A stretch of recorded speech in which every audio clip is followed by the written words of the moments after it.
మాట్లాడుకుంటున్నాం కానీ, ఇందాక నుంచి ఇన్ని మాట్లాడుతున్నా ఎక్కడో ఒక చిన్న ఆశ్చర్యం కలిగించే విషయం ఏంటంటే, మీరు పెట్టాలనుకున్నది అభయ శనీశ్వర స్వామి ఆలయం మాత్రమే. కానీ అక్కడ మీరు శనేశ్వర స్వామిని పెడదాం అనుకున్నా. ఆ!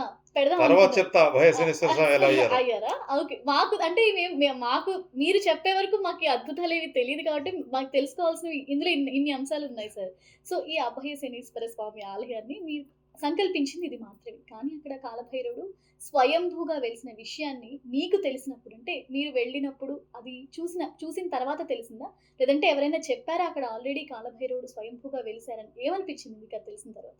నేను శనేశ్వర స్వామిని ప్రతిష్ఠ చేసి పూజలు అందుకుంటూ ఎవరైనా కానీ శనేశ్వర స్వామి గురించి పూజ చేసుకోవాలన్నా వాళ్ళ ఉద్దేశంలో నేను శనేశ్వర స్వామి వచ్చిన పీరియడ్లో కష్టాల్లో ఉన్నారనిపించిన ఎవరొచ్చి పూజ చేసుకున్నా అక్కడ మంచి చేయి స్వామి అనే ఒక ఉద్దేశంతో శనేశ్వర స్వామిని ప్రతిష్ఠ చేయడం జరిగింది. హ్మ్. ఇప్పుడు మీరు ఇందాక అడిగినట్టు మరి శివలింగాకారం కనిపిస్తుంది అన్నారు. అవును. మామూలుగా నా సంకల్పంలోనే ఒక చిన్న సైజు ఒక చిన్న గుట్ట లాంటిది కానీ ఏదైనా కొండ కానీ దొరుకుతుందేమో అనుకుని హ్మ్. నేను ప్రయత్నించినప్పుడు నాకు కనిపించిన ప్రదేశం ఇది. అప్పుడు నేను దాన్ని పర్చేజ్ చేయడం జరిగింది. హ్మ్. యాజ్ ఇట్ ఈస్‌గానే పూర్తి ఆ ప్లేస్ మీకు శివలింగాన్ని పెట్టినట్టే ఉంటుంది. అదే. ఆ! మీకు తర్వాత వీడియోలో మీకు దాని లింకులు అవి కూడా నేను ఆ! షేర్ చేసి చూపిస్తాను. దాని వీడియోలు కూడా ఉన్నాయి. ఆ! శివలింగాకారంలో ఉంది. సరే ఇదేదో మరి అదొక అద్భుతం. ఎందుకంటే మనం ఆ సంకల్ప రాళ్ళు బలం. తీసుకొచ్చి ఆ! పేర్చలేము. ఆ! అది నేచురల్ గాని మరి ఎన్ని కోట్ల సంవత్సరాల నుంచి భూమి పుట్టిన దగ్గర నుంచి ఉందో మరి అదే. చెప్పలేం. హ్మ్. అయితే అక్కడికి వెళ్ళి తీసుకున్న తర్వాత శనేశ్వర స్వామిని ప్రతిష్ఠ చేయడం జరిగింది. 27వ తారీఖు ఫిబ్రవరి నెల 2003 హ్మ్. చిత్రభానునామ సంవత్సరం. మొట్టమొదటిసారి ఫస్ట్ టైం తైలాభిషేకం చేసినది స్వామివారికి చిత్రభానునామ సంవత్సరంలో 1వ తారీఖు మార్చ్. ఆ రోజు శనివారం త్రయోదశి. ఆ రోజు మధ్యాహ్నం నుంచి మహాశివరాత్రి. 2 కలిసి వచ్చిన రోజున చిత్రభానునామ సంవత్సరం 60 సంవత్సరాలకు ఒకసారి వస్తుంది. ఫస్ట్ టైం అభిషేకం జరిగింది. అయితే ఇప్పుడు అభయ శనేశ్వర స్వామి అని మరి ఎందుకు అనుకున్నామంటే అది తీసుకుని లోపలికి వెళ్ళిన తర్వాత కానీ నాకు తెలియదు అక్కడ కాలభైరవ స్వామి స్వయంభూగా వెలిసింది. స్వయంభూ ఉన్నారు. మరి అక్కడికి వెళ్ళి నేను విచారించగా నేను కొంత పరిశోధన చేయగా శనేశ్వర స్వామి సాక్షాత్ గురువు గారు కాలభైరవుడు. హ్మ్. మరి ఇది నా సంకల్పమో దైవ నిర్ణయమో నాకు తెలియదు. రైట్. అక్కడికి ఆయన రావటం జరిగిందంటే శనేశ్వర స్వామి అభయం ఇవ్వటం కోసం అక్కడికి వచ్చిందని చెప్పి ఖచ్చితమైన ఉదాహరణ ఉంది. తన గురువు దగ్గరకే ఒక శిష్యుడు చేరాడంటే అభయాన్ని ఇస్తారే కానీ ఆయన ప్రతాపాన్ని కానీ శనేశ్వర స్వామి ఇచ్చే మ్యాలిఫిక్ ఎఫెక్ట్స్ కానీ ఏవి అక్కడ జరగవు. హ్మ్. కొన్ని వందల మంది భక్తులు ఇప్పటిదాకా వచ్చి వాళ్ళ అనుభవాలు కూడా షేర్ చేసుకున్నారు. హ్మ్. ఇప్పుడు అక్కడ పూజలు అవన్నీ ఎప్పుడంటే కాలభైరవుడు అంటే మీరు అనుకున్న సంకల్పం ఒకటి, జరిగిన దైవ సంకల్పం ఒకటంటే 2 యాడ్ అయిపోయి ఒకటి కలిసిపోయాయన్నమాట. కానీ ఇప్పుడు అక్కడ పూజలు అనేవి ఎలా జరుగుతున్నాయి? అంటే మొదట ఎవరు చేశారు? ప్రస్తుతం ఎలా నడుస్తుంది? మొట్టమొదటి రోజు నుంచి ఎప్పుడైతే నేను తీసుకున్నానో అంటే ప్రతిష్ఠ చేయడానికి ముందు నుంచే హ్మ్. అక్కడ ఏమీ ఉండేది కాదు. పూర్తిగా అడవి. చుట్టుపక్కల కూడా ఏమి ఉండేది కాదు. ఎక్కడో పొలాలు దున్నుకునేవాళ్ళు. హ్మ్.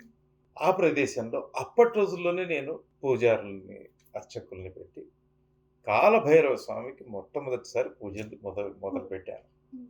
ఆ తర్వాత స్వామివారిని తీసుకొచ్చి ప్రతిష్ఠ చేయడం జరిగింది. హ్మ్.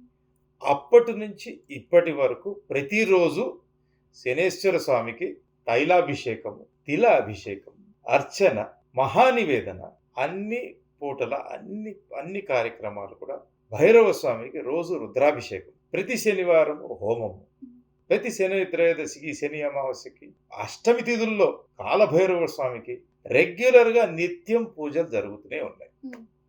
ప్రతిరోజు పొద్దున 6 గంటల నుంచి మధ్యాహ్నం 12 గంటల దాకా శనేశ్వర స్వామి భైరవ స్వామి పూజ చేసుకోవచ్చు. హ్మ్. సాయంత్రం అలాగే 5:30 నుంచి 7:30 దాకా ఓపెన్ ఉంటుంది భక్తుల కోసం. మనం ఇందాక నుంచి మాట్లాడుకున్నాం శనీశ్వరుడు. అక్కడే ఉంది ఈశ్వరుడు ఉన్నాడు అని. అంటే జనరల్‌గా ఇంకొకటి ఇక్కడ కాలభైరవుడు స్వయంభూగా వెలిసింది ఒక అద్భుతం ఎలాగో, జనరల్లీ గిరి ప్రదక్షిణ అనగానే మనకి అందరి భక్తులకి గుర్తొచ్చేది అరుణాచలం మాత్రమే. కానీ అలాగే ఆశ్చర్యపరుస్తూ ఇక్కడ ఇంకొక అంశం ఏంటంటే గిరి ప్రదక్షిణ. అంటే చుట్టూ ప్రదక్షిణ చేయడానికి అంత స్థలం, అంత అదంతా కూడా వినడానికి చాలా కొత్తగా ఉంది. వినడానికి ఆశ్చర్యం కలిగిస్తుంది. ఇది ఎలా జరిగిందసలు? దీనికి వెనకాల ఉన్న కథ ఏంటి? దీనికి వెనకాల ఉన్న కథను అర్థం చేసుకోవాలంటే మనం అసలు గిరి ప్రదక్షిణ అంటే ఏంటో అర్థం చేసుకోవాలి. ఒక ప్రదక్షిణలో ఉన్న అంతర్లీనమైన ఆ శక్తి గాని, మనుషులకు అసలు ఆ ప్రదక్షిణ అనే కాన్సెప్ట్ ఎందుకు ఇచ్చారని అర్థం చేసుకోవాలి. మీరు ఏ గుడికి వెళ్ళినా మోస్ట్‌లీ హనుమంతుడి గుడికి, వారి దగ్గరికి వెళ్ళినప్పుడు అందరూ ప్రదక్షిణ చేస్తుంటారు. చాలా గుళ్ళల్లో ప్రదక్షిణం చేయడం కోసం మొక్కుకుంటారు. కొన్ని గుళ్ళు చాలా ఫేమస్ ప్రదక్షిణ చేయడానికి. ఎలాగైతే అనుకుంటారో గుడిలో ఉన్న మూల విరాట్ దగ్గర గర్భగుడికి ప్రదక్షిణాలు ఎక్కువ ఉంటాయి. హ్మ్. గుడి ప్రదక్షిణ తక్కువ ఉంటుంది హ్మ్. మోస్ట్‌లీ. హ్మ్. అలాగే ఒక గుడి ఒక ప్రదేశంలోనో, ఒక ప్రాంతంలోనో ఉంటే దాన్ని ఒక గుడికి ఎలాగైతే ఒక కొండ రూపంలో ఉందో, లేకపోతే పెద్ద గుడి ఏదన్నా ఉంటే, ఇది కొండ కాబట్టి గిరి అంటాం దీన్ని. గిరి అంటే ఒక కొండ అని అర్థం. ఎత్తైన ప్రదేశం. ఈ గిరి అనే దాంట్లో ఏమేమున్నాయి? మరి స్వామివారున్నారు, శనేశ్వర స్వామివారున్నారు, గణపతి ఉన్నారు, మహాకాలభైరవుడున్నాడు. మరి కృష్ణ సర్పాలు వాటంతటవే అంటే అన్ని జీవరాశులు ఆ ప్రాంతంలో నివసిస్తున్నాయి. అక్కడ ఒక రకమైన వైబ్రేషన్ ఉంటుంది ప్రదేశానికి. అక్కడ ఒక రకమైన పవర్ ఉంటుంది. మరి దండం పెట్టుకొని తిరిగితే మొత్తం గిరి ప్రదక్షిణ చేస్తే వచ్చే పుణ్యము ఇక్కడ భగవంతుడి దగ్గర ఒక్క చోట నుంచొని నేను దండం పెట్టుకొని వెళ్తాను స్వామి అంటే అంతగా సరిపోకపోవచ్చు. ఎందుకంటే ప్రతిసారి మనం పూజ చేసుకున్నప్పుడు కూడా ఎక్కడన్నా ఆత్మ ప్రదక్షిణ చేయండి అంటే 3 సార్లో, 5 సార్లో తిరుగుతారు దండం పెట్టుకొని. హ్మ్. గిరి ప్రదక్షిణ చేస్తే అదొక మహా అద్భుతమైన రిజల్ట్స్ ఇస్తుంది. హ్మ్.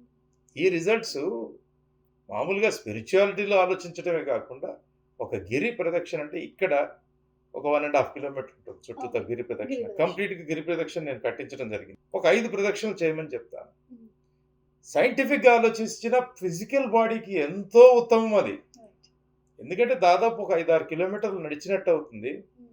బాడీలో ఉన్న అన్ని సెల్స్, న్యూరాన్స్ యాక్టివేట్ అయ్యి మంచి భావన కలిగి స్వస్థత కూడా చేకూరుతుంది. ఎందుకంటే అన్నీ అక్కడ ప్లాంటేషన్ కూడా హెర్బల్ ప్లాంటేషన్, మెడిసినల్ ప్లాంటేషన్, దేవతా వృక్షాలు చాలా ఉన్నాయి. హ్మ్. ఈ కారణంగా గిరి ప్రదక్షిణ చేయడం జరిగింది. అంటే ఒక్కొక్కటి చెప్తుంటే చాలా మంది భక్తులకి ఇప్పుడు అనిపిస్తూ ఉంటుంది. ఎందుకు అంటే ఎందుకు ఇన్ని సంవత్సరాలు మీరన్నట్టు 2003 అంటే దగ్గర దగ్గర 20 సంవత్సరాలు. ఆ! 20 సంవత్సరాల దగ్గర 22 సంవత్సరాలు. 22 సంవత్సరాలు వస్తుంటే ఎందుకు భక్తులకి తెలియనివ్వకుండా అంటే ఎందుకు జనాదరణ అంటే భక్తుల్లోకి తీసుకురావాలని అనుకోలేదు. ఇలాంటివి ఇప్పటికే మామూలుగా అయితే చాలా మంది ఎలా ఉంటారంటే ఇంత చిన్నదున్న దాన్ని పెద్దది చేసి చూపించాలి అనుకుంటారు. మీరు పెద్దదాన్ని అసలు చిన్నగా కూడా చెప్పే ప్రయత్నం చేయలేదు. అసలు ఎందుకు? భగవంతుడు స్వయం ప్రకాశకం. భగవంతుడి గురించి పబ్లిసిటీ చేసేంత హక్కు మనిషికి లేదు. హ్మ్. మీరన్నట్టు మరి చిన్నది పెద్దగా చూపిస్తున్నారనేది కాన్సెప్ట్ అది నాకు తెలీదు. హ్మ్. ఎవరెవరు ఏ విధంగా చూపించుకుంటే అది వాళ్ళ ఇష్టం. హ్మ్. ఇప్పుడు భగవంతుడే ఒక స్వయం ప్రకాశకం ఉన్నప్పుడు భగవంతుడిని చూసే అదృష్టం భక్తుడికి ఉండాలి. హ్మ్. భగవంతుడు అక్కడ ఉన్నాడని మన పబ్లిక్‌కి చెప్పచ్చు. ఓకే. హ్మ్. మీతో ఏకీభవిస్తున్నాను. హ్మ్. ఏ రోజు నుంచి అయితే ప్రతిష్ఠ చేశామో ఆ రోజు నుంచి స్వామి మరి మీకు భక్తులు ఎవరైతే చాలా కష్టాల్లో ఉన్నారో, ఇబ్బందుల్లో ఉన్నారో వాళ్ళొస్తే వాళ్ళకి ఏదైనా చేయండి స్వామి అనుకుని సంకల్పించుకున్నప్పుడు మేబీ అప్పుడు నిజంగానే మరి దేవుడు విన్నాడో ఏమో నాతో ప్రతి వాళ్ళకి చెప్పనివ్వలేదు. హ్మ్. నిజంగా అవసరం ఉన్న వాళ్ళు చాలా మంది వేలల్లో, లక్షల్లో వచ్చెళ్ళారు. హ్మ్. నిజంగా కష్టాల్లో ఉన్నవాళ్ళు, బాధల్లో ఉన్నవాళ్ళు వచ్చి అక్కడ పూజ చేసుకోవటం జరిగింది. మరి వాళ్ళకి అన్ని సంకల్పాలు జరిగినాయి. ఇప్పుడు నాకే అనిపిస్తున్నది ఏంటంటే స్వయంగా మరిప్పుడు కష్టాల్లో, బాధల్లో ఉన్నవాళ్ళే కాకుండా ప్రజానీకానికి కూడా చేయాలి, అందరికీ చెప్పాలి అని ఒక నాలో కలిగిన భావనే ఇది. ఇది కూడా మీలో కలిగిన భావన. నాలోనే కలిగింది.